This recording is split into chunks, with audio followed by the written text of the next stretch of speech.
Hãy nhìn thời trang của Bin. Quần hoa màu tím, tất cọc cạch chiếc lọ chiếc kia. Áo như con gái. Bin ơi,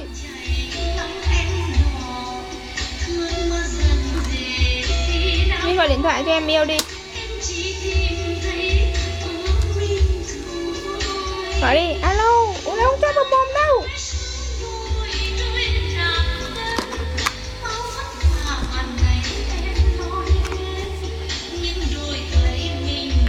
Con này.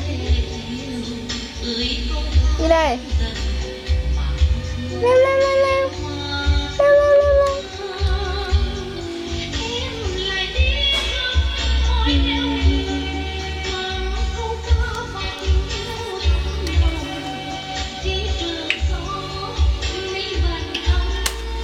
Không cho vào mồm đâu.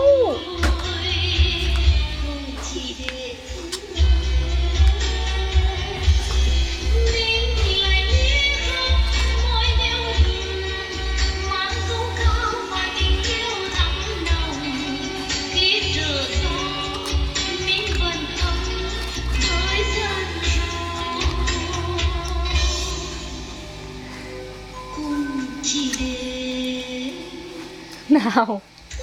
Nào.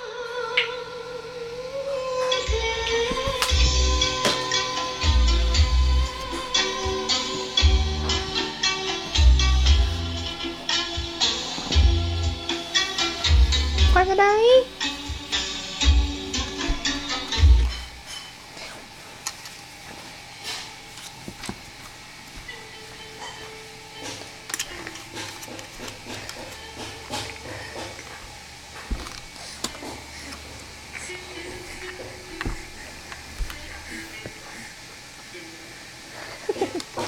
Cho mồm miệng.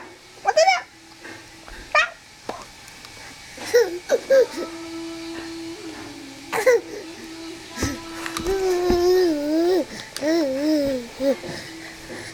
Ra, cứu tôi với.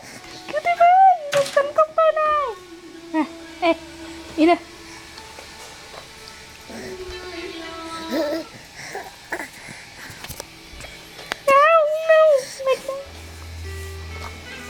Này, Bin này, Bin. Bin này. Này, mẹ bảo. Bin. Thôi. Này, này, này. Ê, ê, này. Ê. Này. Nghe cái răng vào.